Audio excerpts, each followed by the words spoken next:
আজকে আমরা কথা বলবো এইচপি এলিটবুক 840 G6 ল্যাপটপটা নিয়ে।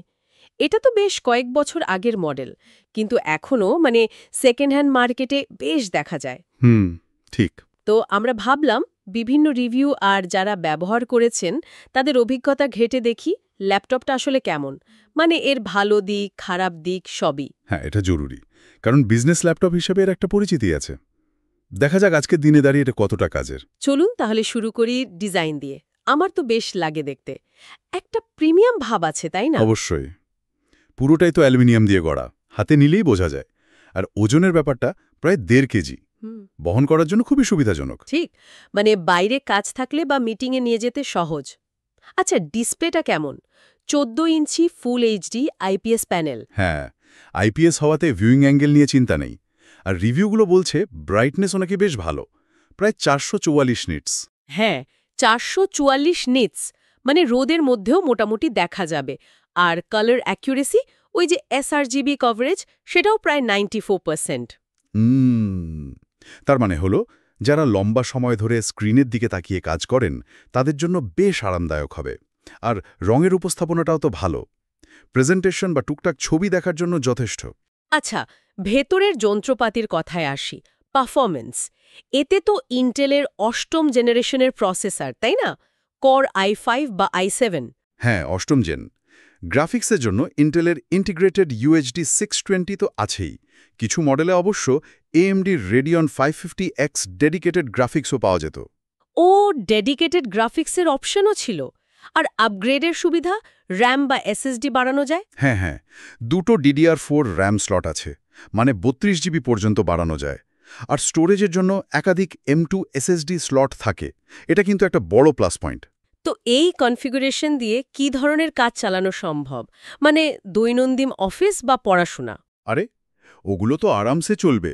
ব্রাউজিং, ডকুমেন্ট লেখা, ভিডিও কল, হালকা ফটো এডিটিং, এই সবের জন্য যথেষ্ট ভালো।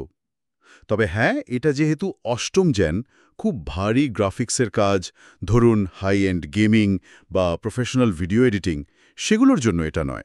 সেটাই। কিন্তু আপগ্রেডের সুযোগ থাকায় ল্যাপটপটা বেশ কিছুদিন ব্যবহার করা যাবে। একদম। এটাই এর লঞ্জিভিটি বাড়ায়। আচ্ছা, পোর্টস আর কানেক্টিভিটি কেমন? সেদিক থেকেও কিন্তু বেশ ভালো। থান্ডারবোল্ট 3 আছে, এটা দারুণ ব্যাপার। ও, তাই নাকি? থান্ডারবোল্ট 3 থাকা মানে তো অনেক সুবিধা। Data transfer, display output. হ্যাঁ, এছাড়াও USB-A ports, HDMI, LAN ports ethernet সবই আছে। ডকিং স্টেশনের জন্য আলাদা পোর্ট আছে। বাহ, কানেক্টিভিটির দিক থেকে তো কোনো কমতি নেই দেখছি। অফিসের জন্য একদম পারফেক্ট। আর ব্যাটারি লাইফ শোনা যায় নাকি খুব ভালো? রিভিউতে তো বলছে ওয়েব ব্রাউজিংয়ে প্রায় 16 ঘন্টা।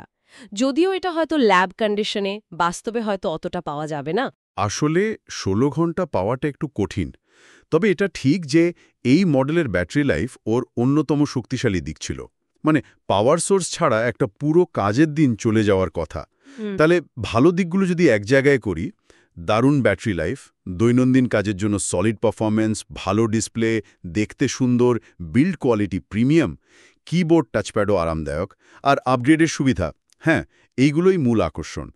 একজন রেডিট ব্যবহারকারী তো বলছিলেন এটা নাকি লেনোভোর থিঙ্কপ্যাড T48s এর ভালো প্রতিযোগী। ঠিক। কিন্তু কোনো সমস্যা কি নেই?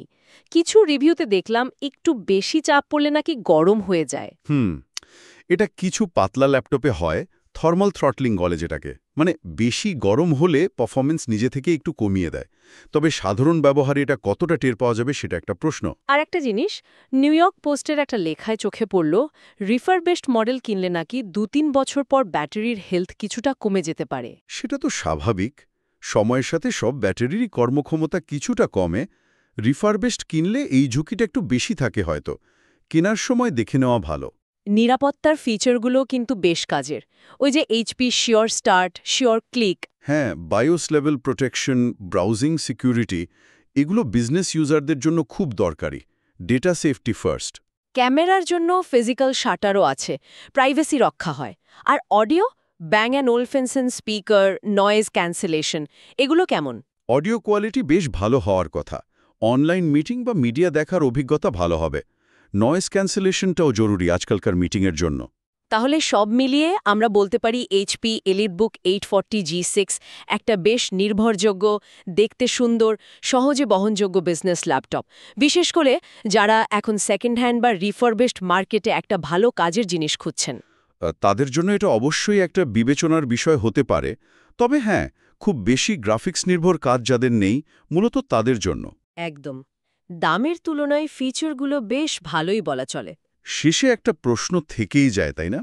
এর বহনযোগ্যতা, ব্যাটারি লাইফ আর পারফরম্যান্সের যে প্যাকেজ, এটা ঠিক কোন ধরনের ব্যবহারকারীদের জন্য সবচেয়ে মানানসই, আর কোথায় গিয়ে সীমাবদ্ধতাগুলো সত্যি চোখে পড়তে পারে, এটা হয়তো ব্যবহারকারীকে নিজের প্রয়োজন অনুযায়ী ভেবে দেখতে হবে। সেটাই ভাবনার বিষয়।